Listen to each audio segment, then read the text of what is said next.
सोचिए जरा, एक ऐसे विशाल साम्राज्य के बारे में जिसकी ताकत के आगे बड़े बड़े सूरमा झुक जाते हैं।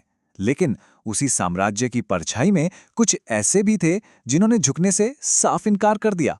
आज हम बात करेंगे राजपूतों की उसी असाधारण हिम्मत की और समझेंगे कि कैसे उन्होंने अपनी पहचान को जिंदा रखा। सवाल बहुत सीधा सा है।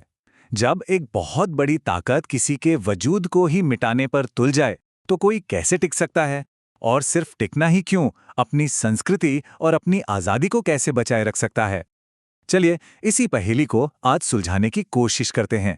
तो कहानी शुरू होती है 13वीं सदी के भारत से। एक नई और बहुत ही जबरदस्त ताकत यानी दिल्ली सल्तनत पूरे उत्तर भारत पर अपनी पकड़ मजबूत कर रही थी। और इसी दौर को हम कह सकते हैं सल्तनत की छाया का दौर। मतलब 1206 आते आते दिल्ली सल्तनत एक आंधी की तरह उत्तर भारत के ज्यादातर हिस्सों पर कब्जा कर चुकी थी। उनकी विशाल सेनाएं जहां भी जाती थीं, जीत उन्हीं की होती थी और ऐसा लग रहा था कि उन्हें कोई रोक नहीं सकता। लेकिन राजपूतों ने हार नहीं मानी। उन्होंने एक बहुत ही कह सकते हैं चतुर चाल चली।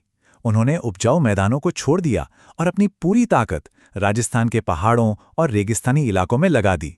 तो ये कोई हार नहीं थी, बल्कि एक सोची समझी रणनीति थी जिसने एक लंबे प्रतिरोध की नींव रखी।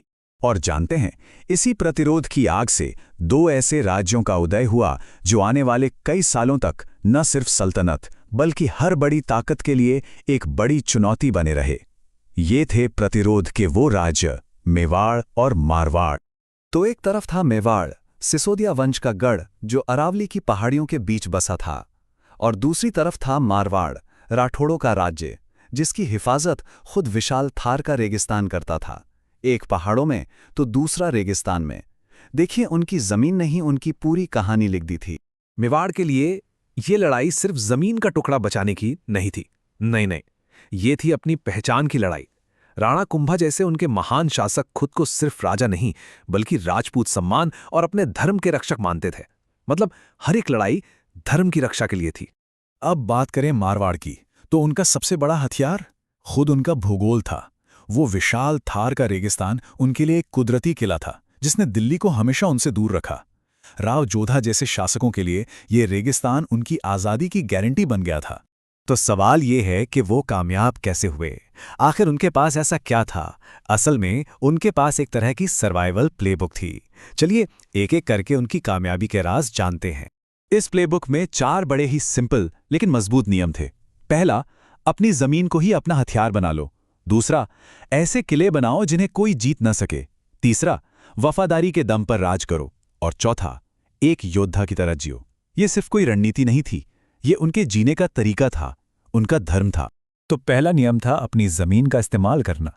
मेवाड़ की पहाड़ियां और मारवाड़ का रेगिस्तान उनके लिए सिर्फ छिपने की जगह नहीं थे, वो उनके सबसे बड़े रक्षक थे। साथ ही उन्होंने व्यापार के जरूरी रास्तों पर भी कब्जा किया ताकि उनकी अर्थव्यवस्था चलती रहे, क्योंकि वो ये बात अच्छी तरह जानते थे कि आर्थिक आज़ादी के बिना राजनीतिक आज़ादी का कोई मतलब नहीं। दूसरा नियम, ऐसे किले बनाओ जो कभी ना टूटें। चित्तौड़गढ़, कुंभलगढ़, मेहरानगढ़, ये सिर्फ नाम नहीं है, ये राजपूतों की उस हिम्मत के प्रतीक हैं जो कभी झुकी नहीं।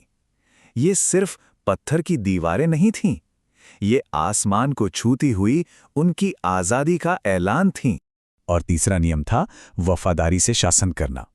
अब देखिए, यहां सल्तनत और राजपूतों के तरीके में जमीन आसमान का फर्क था। सल्तनत का राज चलता था कागजों और अफसरों के दम पर, लेकिन राजपूतों का राज चलता था आपसी रिश्तों और वफादारी पर। राजा और उसके सरदार खून और सम्मान के ऐसे बंधन से बंधे थे जो किसी भी फौज से ज्यादा मजबूत था। और चौथा, और शायद सबसे जरूरी नियम, एक योद्धा की तरह जीना। इज्जत, वफादारी, बलिदान, ये उनके लिए सिर्फ भारी भरकम शब्द नहीं थे, ये उनकी रगों में खून की तरह दौड़ते थे। यही वो जज्बा था जिसने पूरे समाज को एक साथ बांधे रखा और उन्हें कभी टूटने नहीं दिया। लेकिन ऐसा मत सोचिए कि उनकी संस्कृति सिर्फ तलवार तक ही थी। नहीं, उनके बनाए शानदार मंदिर, उनके किले, ये भी लड़ाई का ही एक हिस्सा थे। हर पत्थर, हर नक्काशी उनकी ताकत और उनकी संस्कृति की कहानी सुनाती थी। ये दुनिया को बताने का एक तरीका था कि हम यहाँ हैं और यहीं रहेंगे। तो आखिर इस सब का नतीजा क्या हुआ? आखिर में वो कौन सी विरासत छोड़ गए? नतीजा थी एक ऐसी कहानी जो आज भी हमें हिम्मत देती है। चलिए राजपूतों की इस कहानी के असली महत्व को समझते हैं। उनकी सबसे बड़ी जीत पता है क्या थी?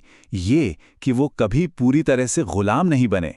न दिल्ली सल्तनत और ना ही बाद में आए ताकतवर मुगल, कोई भी उनकी पहचान को मिटा नहीं पाया।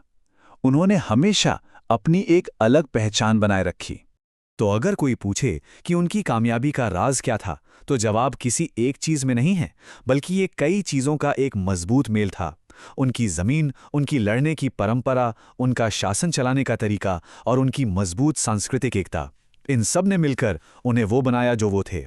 हम कह सकते हैं कि मेवाड़ और मारवाड़ सिर्फ दो राज्य नहीं थे, वो राजपूतों की हिम्मत और उनके योद्धा होने की भावना के एक तरह से जिंदा सबूत बन गए, जो मध्यकालीन भारत में हमेशा प्रतिरोध की एक मिसाल बने रहे। तो आखिर में ये कहानी हमें एक बहुत गहरे सवाल के साथ छोड़ जाती है। किसी भी समाज की असली ताकत उसकी सेना में होती है या फिर उसकी संस्कृति और अपनी जमीन से गहरे जुड़ाव में? शायद इसका जवाब राजपूतों की इसी कहानी में कहीं छिपा है।